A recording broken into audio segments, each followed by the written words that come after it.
Turning now to Wayne County, are the salaries and the benefits for the county commissioners draining a budget that's already pretty much underwater? In his Sunday column, Nolan wrote about the commissioners' nearly $70,000 a year salary and retirement benefits. It's pretty good compensation for a part-time job, but it may not be good for a county trying to avoid bankruptcy. All right, Nolan, so was your voicemail box full after this one, or what? Particularly amongst county workers who've been really hit hard in this last contract as they try to erase this enormous deficit and pay down, avoid bankruptcy. And you've got the county commissioners basically excusing themselves from sacrifice. $70,000 a year. They meet twice a month in full session, a couple of times in committee. Some of them have other full-time jobs, and you've got Gary Warrencheck, the chairman, out here this week saying, "Oh gosh, it's not true. We're not stuffing our pockets." You know, you listen to his language. He said, "Yeah, we get health benefits, but most of us won't use them." Well, how do we know that? If you're not, he said, "Well, because we have insurance from our other jobs." Well, if you've got other jobs, you're probably not. The defense that you're actually full time, which is another canard he's telling, is doesn't hold water. I mean, I covered this commission when the county charter, the new county charter, came into effect. I talked to George Ward the other day, who was the charter commissioner when the charter was written. He helped write the charter. He said they absolutely intended for this commission to be part-time. And over the years, they've managed to work their pay up to $70 grand a year to meet twice a month in committee, twice a month in full session, 4 times a month. That's twice as much as what Oakland gets. It's more than twice as much as what Macomb gets. I mean, it's the biggest ripoff in Michigan. And so do they vote for their own pay raises too, or who? They have a compensation committee, and it's like every other political body in the state. If you don't say I'm not taking it, you get it. So so you got to take a negative vote, not a positive vote. So they excuse themselves for responsibility.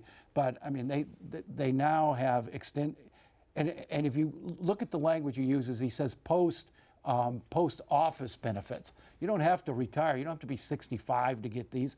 You could be 32, leave the commission, and for the rest of your life, you get health care. I was going to say, chime in on this, Stephen. The lifetime nature of some of what they're getting is, I think, what the problem is. Frankly, the $70,000, if you knocked it down to 40, that would be fine. How much money would that really save the county? There's not enough of them to really make a difference in the county's budget. I think there is an appearance problem, though, which is that and a value problem. What's the work what are we worth? getting for that? But that has to do with the people we elect, I think, to some degree, on the commission.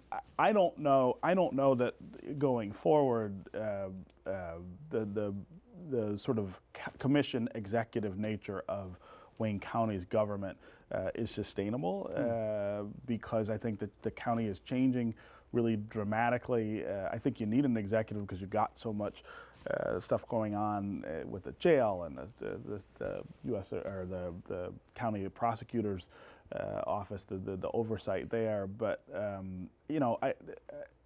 I agree with you that there's something about this that doesn't look right. And it's been going back for decades. I mean, last 10 seconds, Nolan. This has been their culture for decades. Anything they can do to enrich themselves, they do, while asking their employees to take a hit. Good job if you can get it, hey? All right, and finally tonight, next week marks the 1-year anniversary of Detroit emerging from bankruptcy. Detroit Public Television is a partner in a special event on December 9th, looking at where the city stands today. Detroit bankruptcy 1 year later is presented by the Detroit Journalism Cooperative. It is a free community event at Wayne State University's Community Arts Auditorium. It's at 6 o'clock in the evening, hosted by WDET Radio. Special guests include Governor Rick Snyder. He'll be there. Also Mayor Mike Duggan and retired bankruptcy Judge Stephen Rhodes. Detroit Public TV will live stream the program, so you can find it online. Nolan, Stephen, and I will be there, and we'll be bringing you highlights in a special edition of MiWeek next Thursday night.